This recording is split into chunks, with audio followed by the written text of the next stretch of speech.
भाई जाइए दिल से प्रणाम कमल तनी है कमा हमसे मेरे आज हम तेज तेजस्वी यानी लालू परिवार के एक बेटा होने के नाते आप सबसे अपील कर रहा हूं। अरे है गौरिया गौरी का रे बाबू हाई गौरिया तुड़वा सकार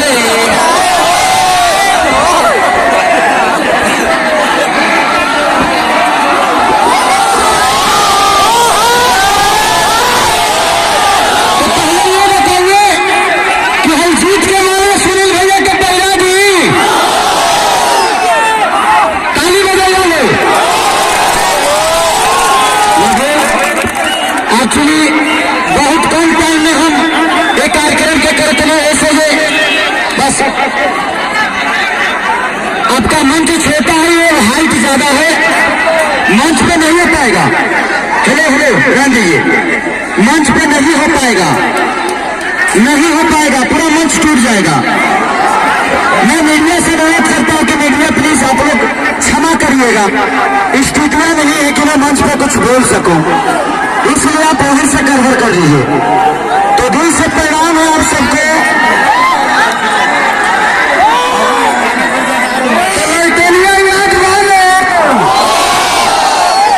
हाथ उठा के बताओ I love you.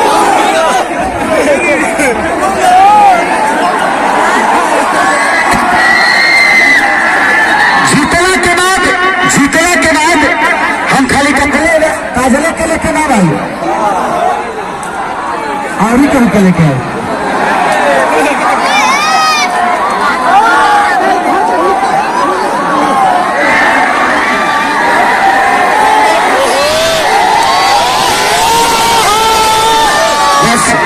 Bus corona के समय बा वो सबके अपन रक्षा करते हुए यही खेसारी के प्यार देवे के बाद तो प्लीज थोड़ा सा डिस्टेंस बना के रखिए लो। आज जीतला के बाद बाकी के कार्यक्रम हम जरूर करब खाली रहे लोग से मिले खातिर नहीं अपने भाई के प्यार ले रहे नहीं लोगों सबके आशीर्वाद ले रहे नहीं है तो अपने सुनील भैया के हाथ जितना रहेगी मजबूत करब हमार हाथ मजबूत हुई लोगों सबके परिवार के अगर बेटा के हुई सुनील भैया से हमारा आज से ना आज 10 साल से ऐसे प्यार और मोहब्बत ना कि सुनील भैया के बात हमको वो काटी लेना हमारे 2 महीने खातिर लंदन जाए करला सफर जा रहा था लेकिन हम भैया खातिर रहे सबके प्यार खातिर आई बनी तो प्लीज प्यार भी आशीर्वाद भी अपना बेटा कैसे ही बना लगी।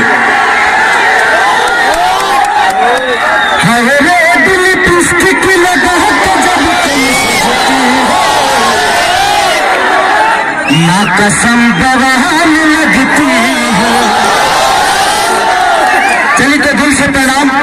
मंच बहुत छोटा था और नीचे था ऐसे हमको माफ कर बोलो अगला बार यही ग्राउंड में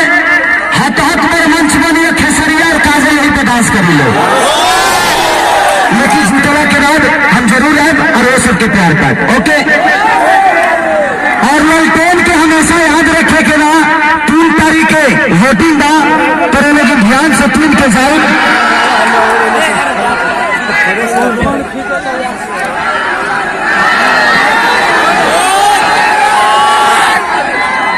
3 तारीख के लोग जाए और लालटेन के बटन दबाए खेसरिया के काजल के फिर बुलाए ओके। अरे कौन हाथ रे